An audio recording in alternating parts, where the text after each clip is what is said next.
ole tun nai tong chai bethel camping center ina atho ni na ta na ming chat na satak an nei le nu khan TBCC nei tu pa puzo ming thanga po sarkar in register poi ati to lo thule a hom om chuak ta te kalna tur nei lo lut le tura ati na thu news sang sanga puan ania tin kan mo ang khan TBCC changa chuak du te chhuatir ani nu khan kholaya drugs addict omso so live video a viral na sa hle boka hetiang ni wang hian TBCC dem tu ta jinga po an thawang ho phale tu anom nuk pha boka amero chungun te vin longai tharu o damna beisaya TBCC ya andalu ngai saktu omzui lava ruang tam tak chuak ta te chu soi lava leng ni ta se TBCC homa khwan na sataka an soi sak tun thlengaram tuilei lava omzui pha ta te hian om nu kanya o tun chuma po hian TBCC ho che dan rowa takhi puang lavin a hu hang hian hom chunga chau khan tham ran le ni ta se anei tu pa ber puzo ming thanga hian sarkar in register ala du don ai lo ti nania tuna chuan social media achak tok to a dan shemi pusha ta changte te pon victim role a then ram tuilei lova omta ti ai o a court din sakrap rap an ngam chhauta ka wang hian puzo ming thanga po hian sarkar tho pui du lo zel ni ta se achunga ritna sadon ti en sha chianga dan ang thlapakal du lo theilavin media lam hian kan nor zo kania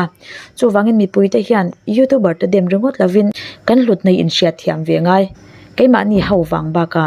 social activist hawang liaw lewa dan ang thlapakal chho theidon ta ani te po tila kan soi swal tam lawang chutiang khop chuan theipat top kan chhuatlang ve zo kania alomom hle zo ka sin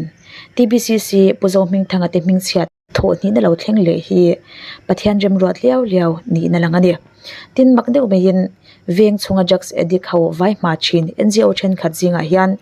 anthil nei ita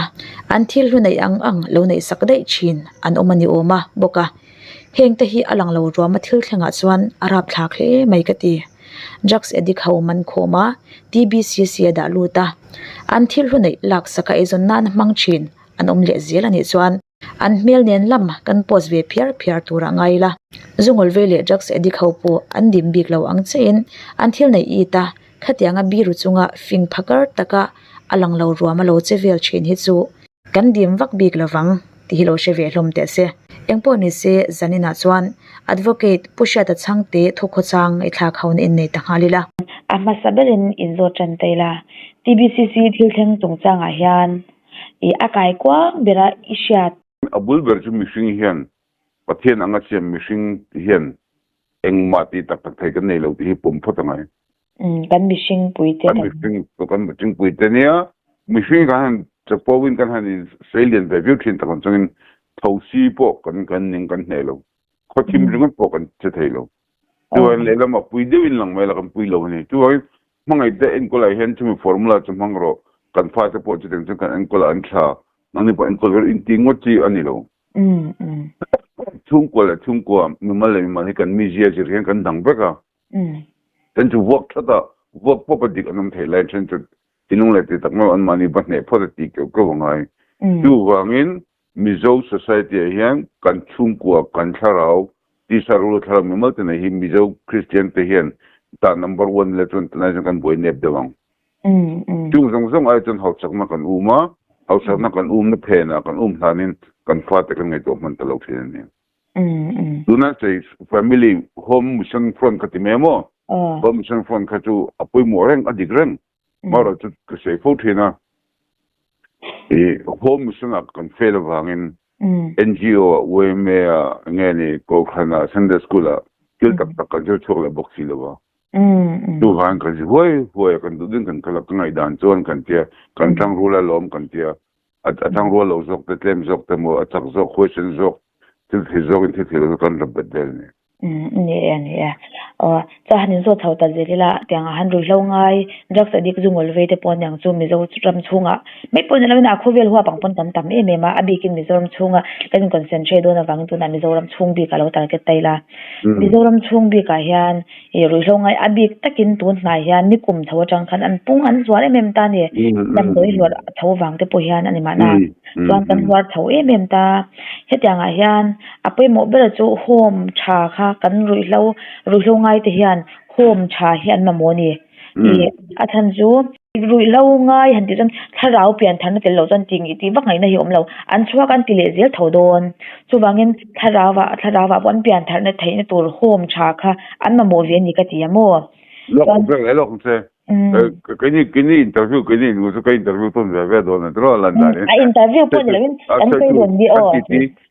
chú vàng cái gì chú thảo bắt thiên ni na ko inti rồi ngay cả zoom mình à TBCC này tụi pa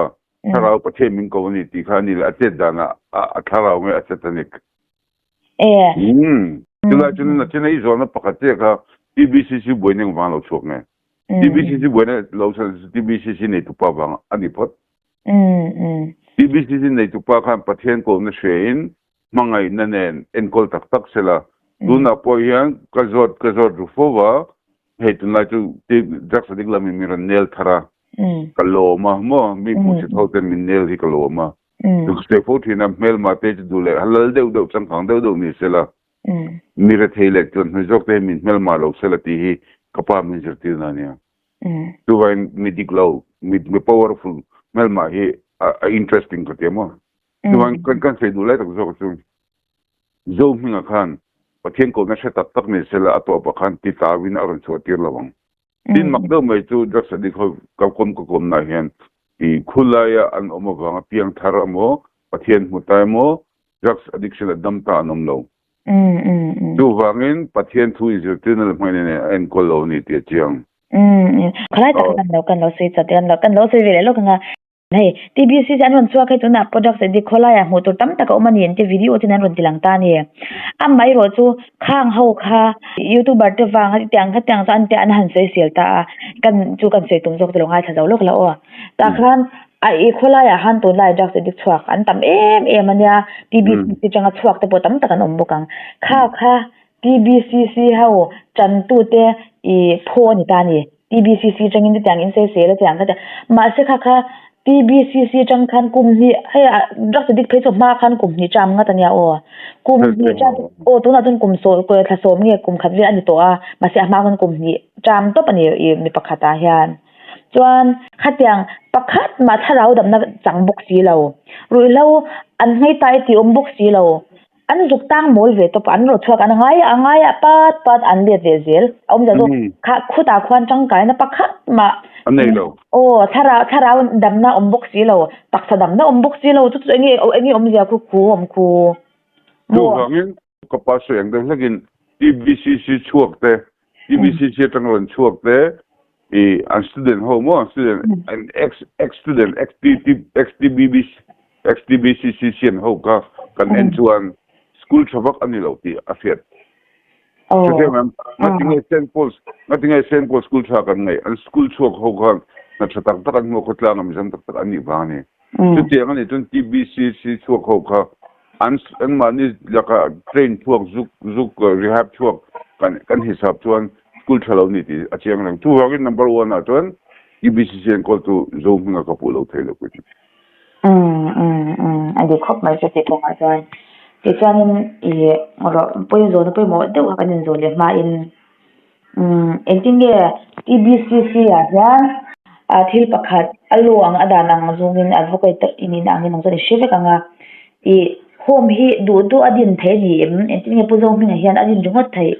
sokarin dan ani sa ve kama se ani kha chuan ti kha entinge kha khalai takha om je tu puzo mi hian engma lo din lo pom podin lo wa rehab center podin engma din lo smart dan taka atui ve a angai to wanga pathian ni na ko ve a tuan ma la ta ni tuan register ngai ti po se ve ma se register du lo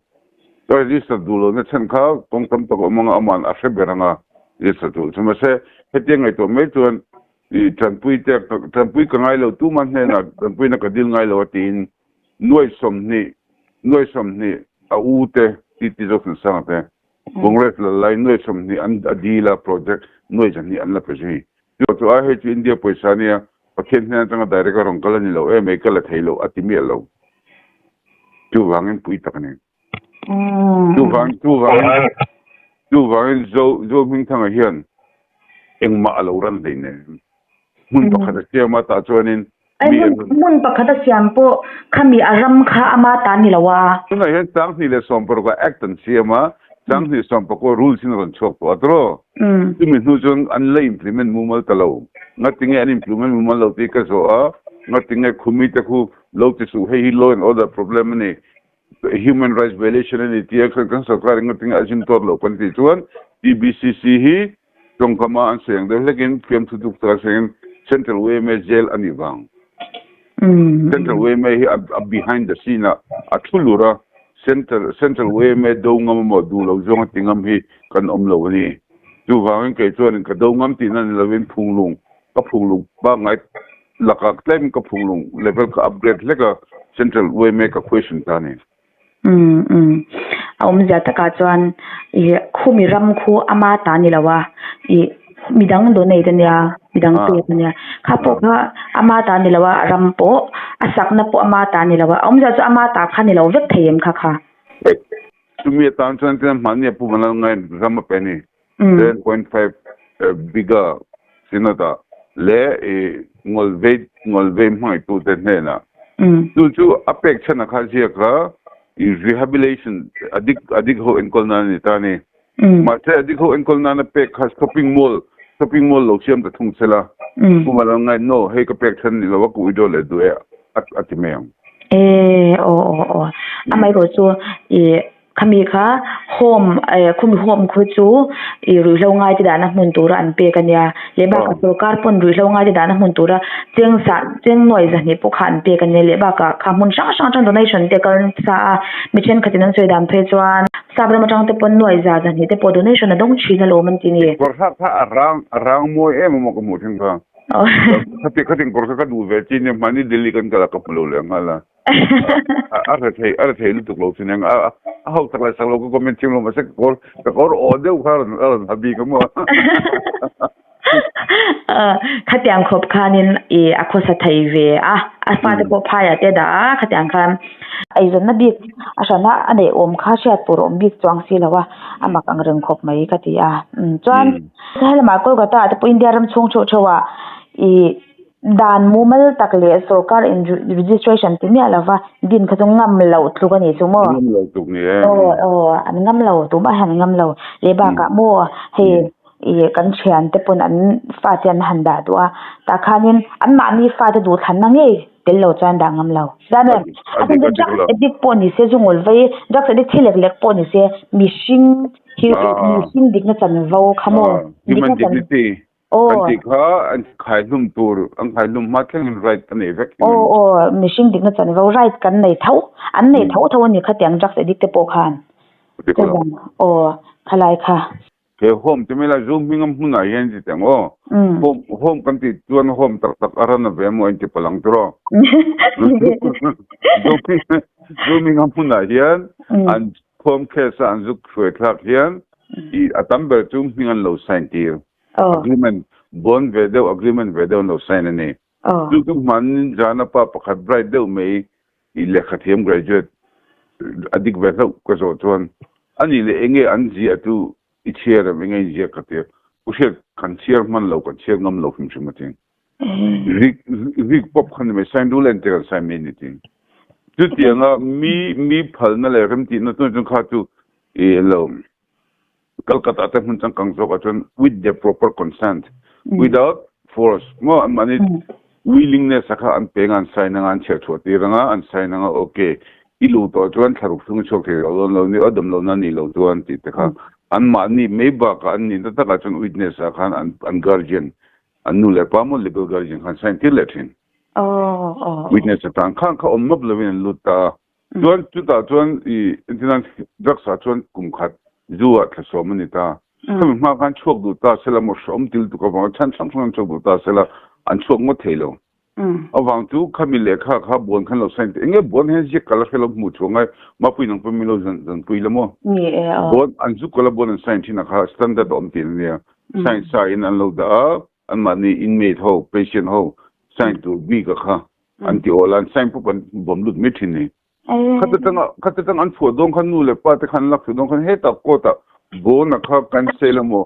tu ti khati ngai tin ko te tangin phalna la lo chun lak so thele pe lo ni Chu ta chun advocate ho khan in cheng sanga cheng sing khati chobor ve na mo an lo chan chok la thin chu thing tlang no pang nu le pa tu boi pui tu ni ta se boi thak don te minio ani le khata khan in register ve du si lo kha pa khan inge engdange siam be kha in lak raja na khan nimina bantong king kon na ba ko se raja Homestay Tetanika katemo kha khan ni chung ma khan dan la da siam chopa thukule kun ain la king top tin na ni so minister press conference at se prohan so khan mi la sa te ko lu me phallo who is he mo tungeni e pai ti ka bo ta ko me ni du bang hela hian ka lu anna a ke pon na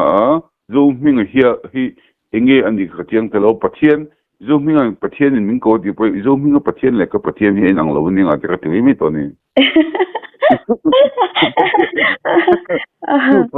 tu va pathian te san sumlam pangti do pathian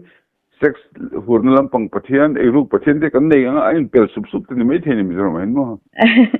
ni san he ti lai hian India in dan le she kan nei a hian I section 126 a hian mi in an du lo chung mo an ma ni phalna ni mi alawa an lo khung an in nai mon khung lui mo ho ma poni se lo khung lui khamo khani khung an rem ti na tel lawa khung lui shim ni khat poni se kum khat jail tan ba ka cheng sanga choi ani tani ain sa dan yan lai hi kum khat te an mani rem ti na tel lo bon po sign chop tir an mani phalna tel me lawa an sign tir mop ti meng mo khatia khani phai ka chuan adanang diak chuan kal do ni la po jong minga hi atang el the ti na ni mo je tu 126 I mean relevant to 127 ania 126 127 127 hi bon jok ta ni 127 hi tu na zoomhinga rama zoomhinga thil zoomhinga ina applicable jok tu ni ta ni tin khami dang ka abc ta ni khat chung an threnin ni thum chung an threnin ni som item an threnin ti ta ni ni som item an thren thei chuan gumngal lung in tan theina chuan tu mailan ni lova cheng singa to theina nga hian tbc victims ho khan oma khami sign venge te khan omanga tu chuania khang mi somnga vel tal khan ei du sel ko ta somnga into kumnga chu kumjani somnga ni ta ni zo mi ka veli venga peng non poni se zela pen tar tar ngai to nan tu va ke si allied lower film to tonan kan mang ti mi zo film te dungang kan dia serious rap thang lu ma pi kala ka ni a serious ya kan sha thiam lo zo tu na hian pushe ta hovin pushe ten victims ho ten an king don te panun se king tung na kan la nei lo ma chu the criminal procedure code kan ti tu na chum DNSS kan ti hin mo kum thum ai tam tan thein ang chi kha serious offense ni ta ni tu hemi case a chung ni som ai tam in kung chuan very serious offense kum nga tan thein ani ta ni thing ang che khan limitation an ti I TV boiron report han lu ka bo lo ang nga yang limitation a pel to teng chi kha hetiang criminal serious case a chung om velo ni tu gan sang ni le som pathuma mi lung oilo kha winner chole tu the tu gan adin ki ra tang lung oilo jong kha na hian ni sana chom phai no mi phone na aron tap to ma ko pinga tinga inga problem ni kete ka fa pa hi sei sakania tu na tol le le nga handicap in omati TBCC atanga an sei sak sei sak tu kan ngoi me tinga de ka pin long mi ka pu we me ho min man ne tin we me tunga king ngam ngati ni mo patia tu ani lem interview ko ena sang ni le asoi dang ha som pa serial mi de to nia tu kan la king ve thei ti na mo te king the hatin ha hey me too case anti mo me too case ke po tiang chi me too case ei mizoram movement aum lo hong ti a sei thei lo tu wangin kha khan e chuan limitation on boxi lo chuan kan criminal lawyer tha ho kan na tam lo bom le ole fakna in ngai thazwa ila Shilonga zin tur kan omani chuan he hmuna hian in lo zuk thleng ve ngei don nia o mizo nu fel takin enkol ni in Shilonga mizo homestay a chuan ati tlung ber pol an ni a damlo in entira kalti damdoina an kalpui thlap baka damlo le an mi khwal te tan lir thei man tur an da renga airport sumo counter pick up and drop po an ti sak thei renga ni mania e rong bol du dan po in bol shan na a om thapa chu baka wifi geyser parking washing machine thlengin an kol kim hle a kan huang hian a hun ma hi a fain a thiang him em ema concrete compound na omani awangin a chung hi a him to ka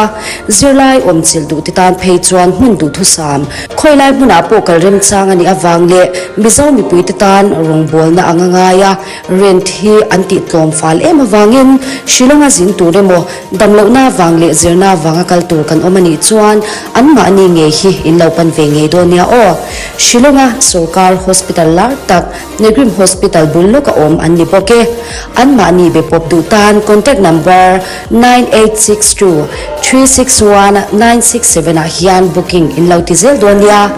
like text sakin lo screenshot zel bokila o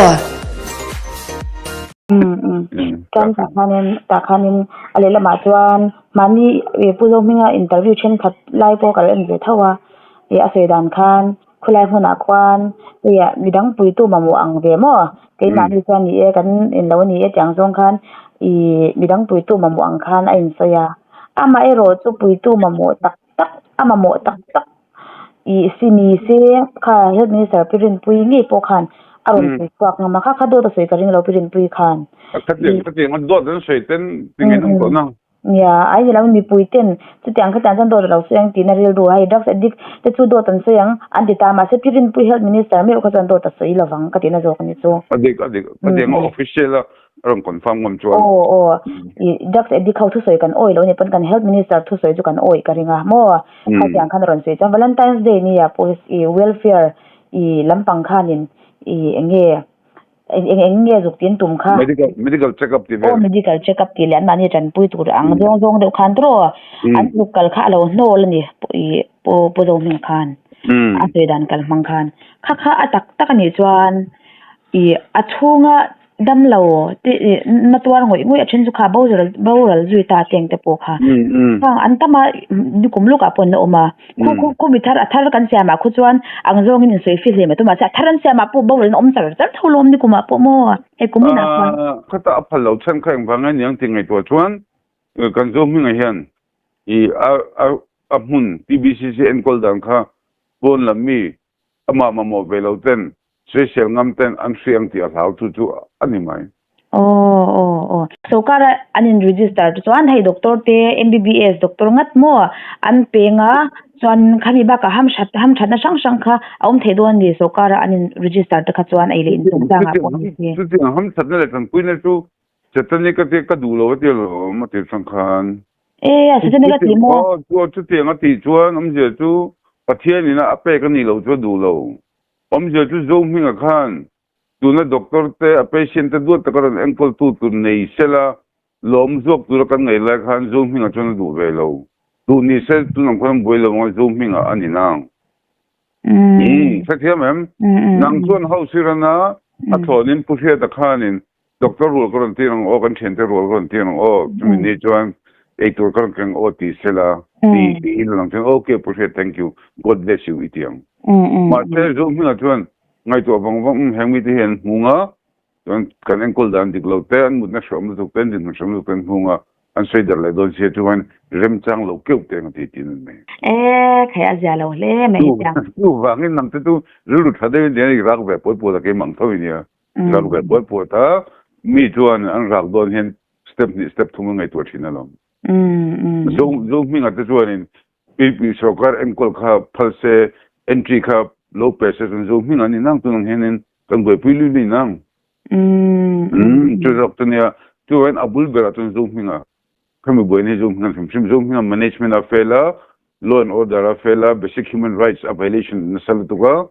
tu hagi nga tinge heti chunga kum som ni chung do tho alaran kan de jon up behind the scene central way me ma central way mes zel and tiang chin ni ta bang central way me he lien ma mo sarkar pa central way me ngai dan ala thin central way me chu ngan thil tum zoram son ngai tu president dan changai san ngai ka thilang khating ba khani tani da khanin khotlang pa na mi nok saknin an identify the pot many drugs de ko ka egu ho khachu na identify ngam lo tro egu addicted po veni o ma pu pon le tu dot addicted china khani se zoka I drugs addicted dose mania ti ya tro ngai dana I politician hote mitam tak ko sangu pa po dose addicted tamme ni ani aya do he kamo do turpo draft thap do he level sang tu mengo ne do he level sang kam le ta ni ta se dulai ta ju khala khan I central wme khan anti 220 vereng mi nok sak an identify mate ka sen khan sina an poisa lo lak sak ve te an mobile phone mu le lo ti khes kom ve nul ni na lang ani central way me na an man si mo central way mana an tu pakhat ka sei fejumin mana jon tu minute tu poisa ka lo nei tamati ani fejumin zeb lo ka por ve ati la chong por fel ti action pa na kan tu hamen lu man ta chi ati mobile phone pathum ka lo nei ati la vek poisa na chang ani le ti ilo thon noi izo tem ko ti zo ngam pon di lo kan han kala za point sak lo min ti me ti tu wang central way me kan until tum chu thareng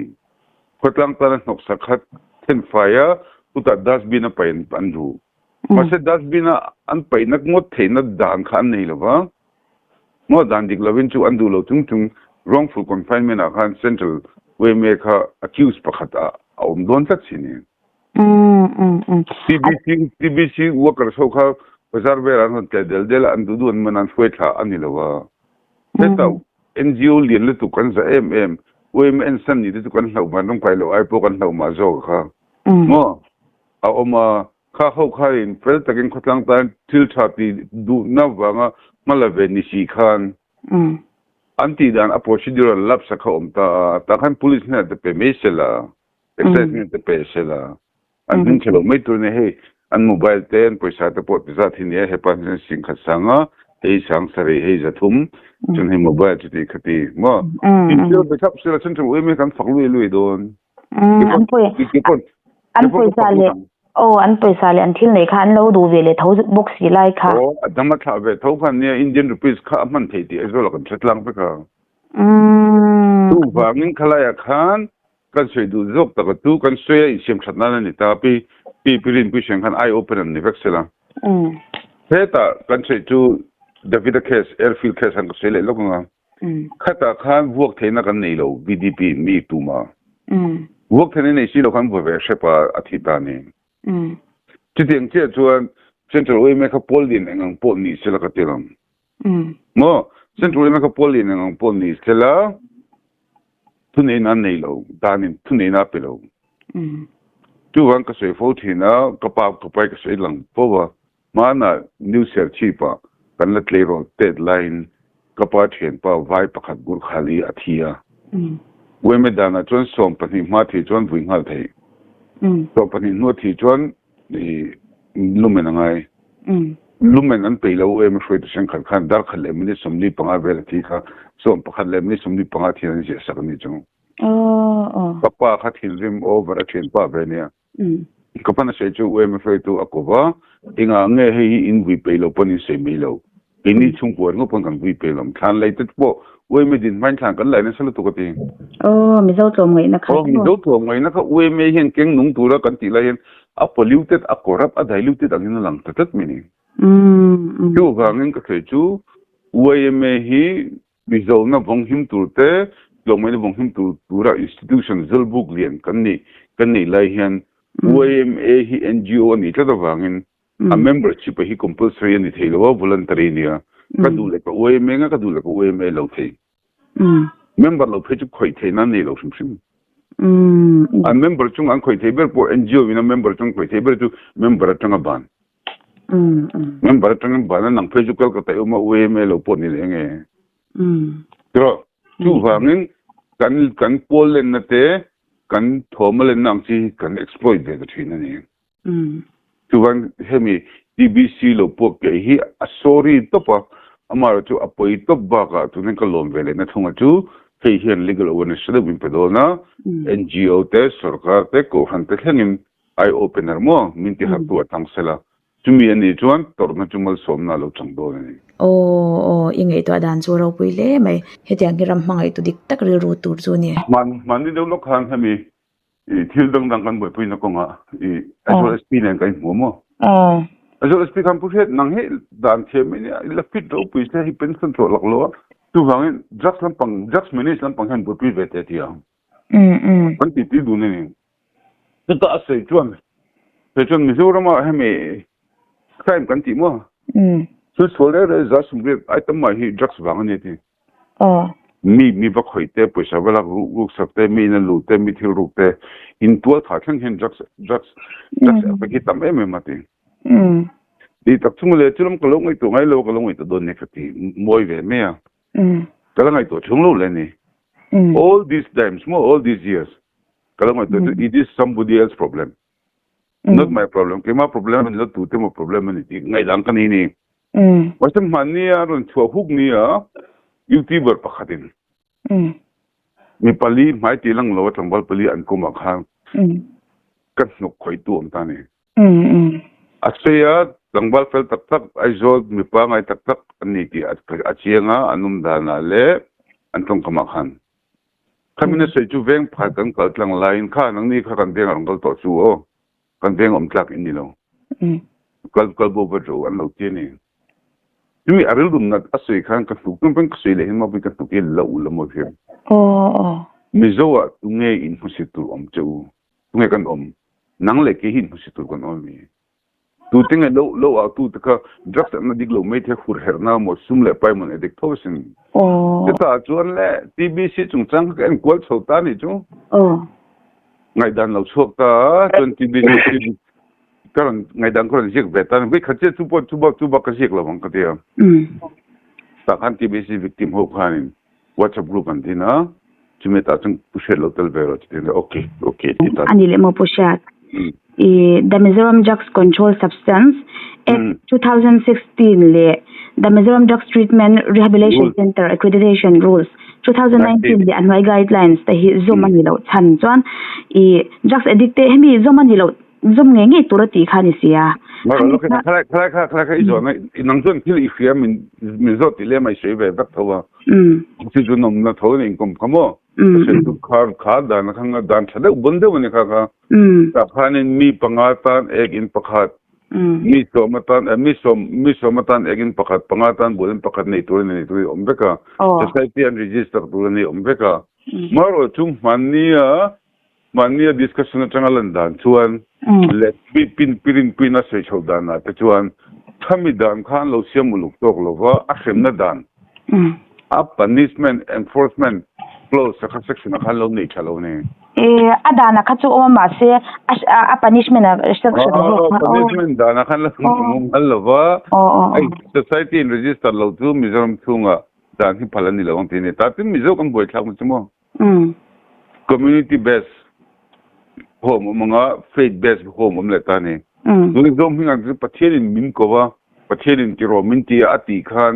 pirin puyamo aizol sp ma khan no I pathelin na ko na ju khomo milo hu beter ti khara to sini wangin hei hi kharangai in register lo kharangai ti tur khan se them dan lo mi ba kan su challenge nam lo kha pa bor de lo tenga behind na khan aizol mi ho sa pui ngani por khang sang ina lo support khalo ni boxia tu van pathian na ko ne che hi empon ne ro se da ni zom lo wa society register lo wa kha pu ni tia malak ngam kha harta ni tu van khang pho jong I dan sa tak sa kan implement lo ne chen tu kan dan hi in letter and spirit and temo legal drama ton letter and spirit ajek dan le ajek chan dan khapa spirit zom tu nisi kha kan zom wam thin lo kan siam be mi me chu bagin pania la article ron se ma sa ka bera po kan kon se ka in Mizoram dan lar lo ber le po mo ber si ka ron ti khamo tu bagin a harsa kan ti chu mani pun wai ma shwe tu pu fa bin asoyamo Porque dan hi chu adiak dikhen som thei big lawati tu tinga som thei lo ani le ngatinga muslim ho te hindu ho te som thei ngatinga keni christian ho kan som lawang christian pathian ring tu dik tak phei chuan pathian dan som tu pathian dan hmanga nung kan nia yung ai dan theu neu le khovel dan ne me te chu zom tum sun pa ngai lo I kan ni tin na kan mang mi me tu ni ka ti ni yeah tro yeah Ano nga dang ba po? oh chan mo po siya hey Pusota. Kan finance minister fake for lutuk as per rules lo tun kati du lo tia atule fatela chung ta po kui du lo pa khan. Enga tinge register lo society ka sarkar paisa ngoi jani apeking makatini. Ni malti na ni indusak na corruption bon lutuk ni tinani. Tu bangin nang pon central sumo mo state sumo tran pui nei don society register zelangai. Society register lo sarkar na pui ngai lo wa tum phe chu pelo tu ngai ni mo. Tu bang khati lai kha ngati ngai noi jani congress sarkar tang andon thei mele. Te tani ju tu bang the whole story akal chodana kan ammi kamak om lo shim shima tu bang chuan zoom nga tani in register lo khalo fuber renga in register lo chuan noi jani hu te chuan register bu khe ngai renga yeah Semen. oh ole ba ka en register kha chuan a en kim a poisa man na Odis ve ka ngai ve do na dik taka kalkha dan ang taka kalkha tin lovin ai fiatin adu pak lo ni mai tu ban tu na hin le lama pom jong jong ka pusit lo mania an se tu ser chi paken kan beng ni ser chi lama ken pom chang kang do lo ni mo sangha dilten ne sangha man cha haten manan ei khom howa picnic ang style khan local pui ni oh chang khan le chumi om te chu gor khali pakhat om ve chumi chuan baitong spoken hindi lo zirti ra an jir suan hu han hong tang kai ta ni chu khang kha thei reng sia sel chi ba po the na tingai khulai sakol pi chuna thei lo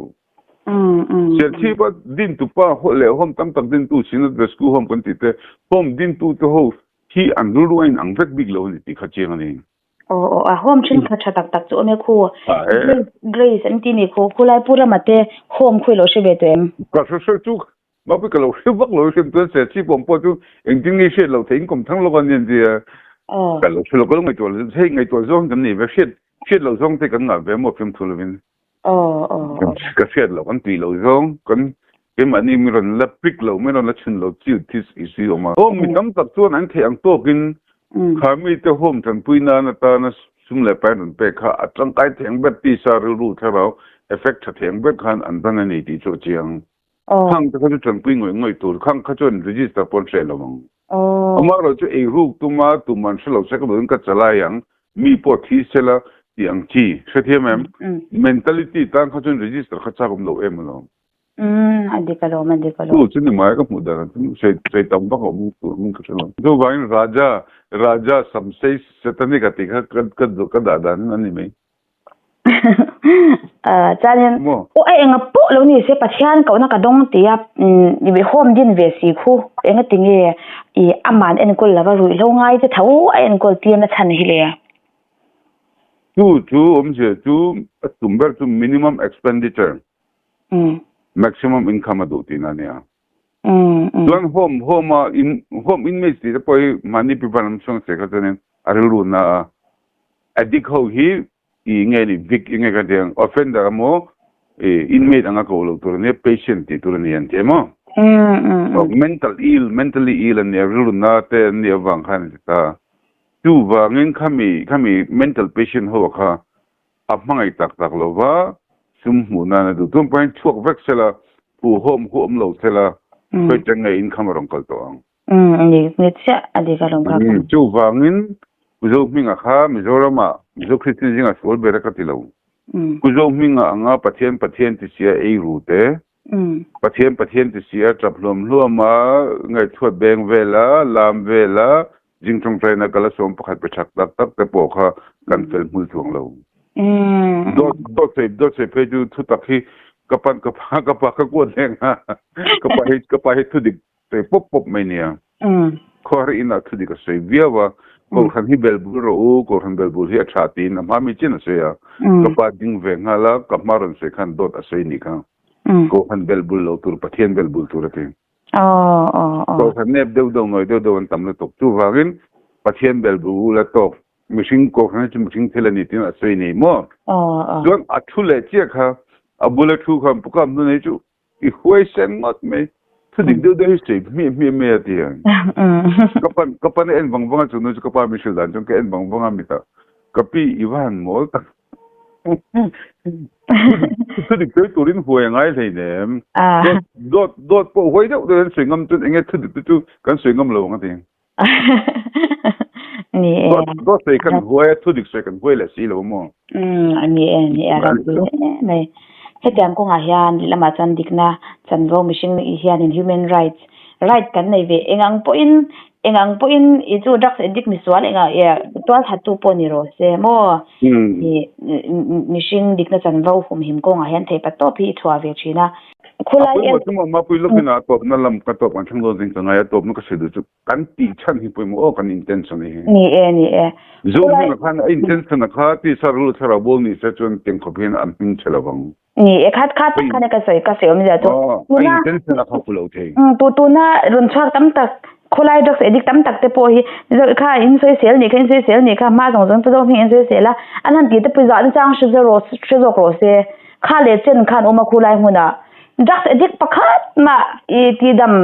an nei phata ti om tir chuang si lo tharawa dam na nei phata khulai mo man om khan ti om chuang bok si lo kha akum chuang ten oma chuban kha da na chang shizo ko se kimi chu kam bel le ngam mo lom je tu a in me te bula khan na tak tharaw dam na tak atui lova atui ber chu money making minting money kha tui tin ani me chu ta choin heta adon nar tu hulama khan tlak tum zo kani adam lo patient te hote ti sar lu thrau dam na ain poisaran lu theina le tu antina punun poison poisa pe thelo me the ma se punun pu ngai sang poison le kan om nol ta ne punun puen tan puen ngai khop me ti khasar muna tel zeu chuan hot tbc tu tunga jong chu nu I a phone number lo jong te kan tingal do ni a bun tu ko te chu tin ma se tun chum a thil boy na hi ron chhuak ta hi ti meng mo ron bau ro kha voi ni nan an ron viral le tawak mai hi I pathian ram rot ani te pun ka sia chan chu kausan te poi kan thang haranga in ka sia hi kan thang har chho pha nin ka sia do na ko han mi zo ni nom ka te pe liang kan ka ti boy a ma se pe na chon lalpa mizo Christian mission ko bolom emtin lom se sing ko tong trai pe to thina ni lo tong trai pe ron ko lalpa mizo ni ka tong trai sin ham chon chu ani ta lokina ka sele du zok le ta ka chung khata khan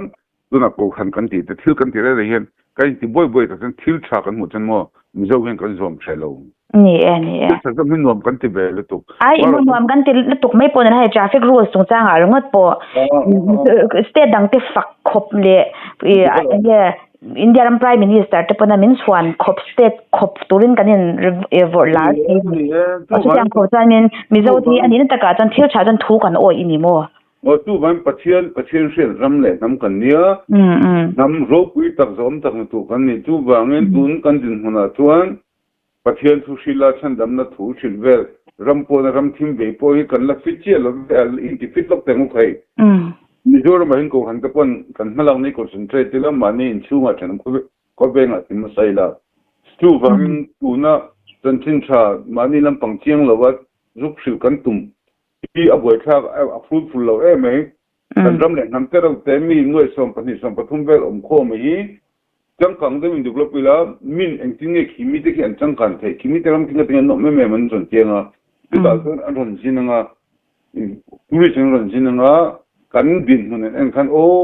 engdang ni lo an pathian hi alo ro pu mani an pathian hi pathian ve nu ni ti an ti ho to zo do na lo hemi chung changa kausan kan sei kan han chang hara kan an alom kan tina chan chumo tuna han kausan thi an chang har kar abai se omani he tian an ron react dan en hian atan chu tuna hianin ani na taka chuan veng sang veng tin te hianin biak in ni saknal lo kan lawa kanin LM mani biak in nal te biak in cha khatiang apoi kanin el na sa ni hetiang biak in nal kanin el ang sia hian rui hlo ngai te ka ocean tin hian kha advocate na sedan khan I ukil pakhatina sedan khan mo ni discussion na sedan tu kha kan ming ta she ka lo se pam kimi na sedan khan ka ocean tin te hian ka ocean tin te hian in ti khan in lo rui hlo ngai te in kolna center khanai ta chau taila yang tu khan chona hi an nei aron chua phan vein ga sha ton chuma hian mo center tangkang do khan nei phurila thang center ho ta kha futsal football competition level ta kha omvel chela tuan online in zirna siamila open university kha ombok chela online pher pongai lo offline pana ati thai offline pa di thai chu ingeni igno content center ta pom chela IT ta pom chela skill sang om chela tu te mania ka se wa do le pakhat pe ni war ma tia nu le paten ma ti tu thai sa si lo addict center rehab center bom vete changkang de ron chok vete ti sel ka telo ni chu ai an the tak kha ignu open zirna mo ignu te pom se chanen he regular dawa regular class ka khelo open schooling te pom se chuan a thai phetan spoken english le hindi tu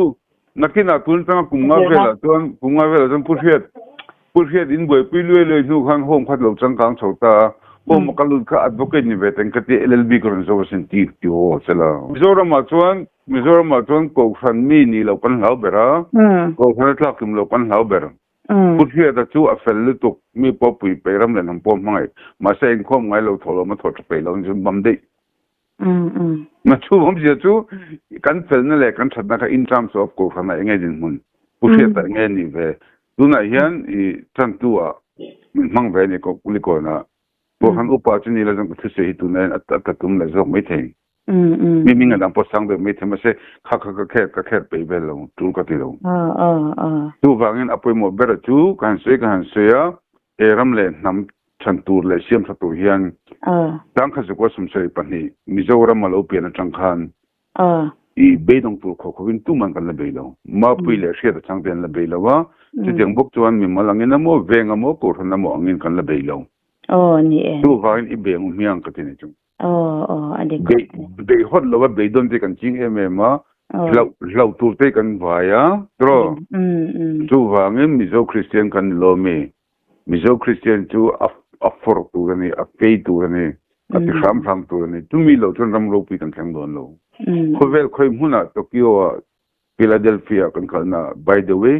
I'm a mizo christian kan tingam tu ni ko tene don kan penam don lo to mi kan le le thina tro tu chela dan han soi bel du te top nan nei le tu ma pi kaloma tin ka te chu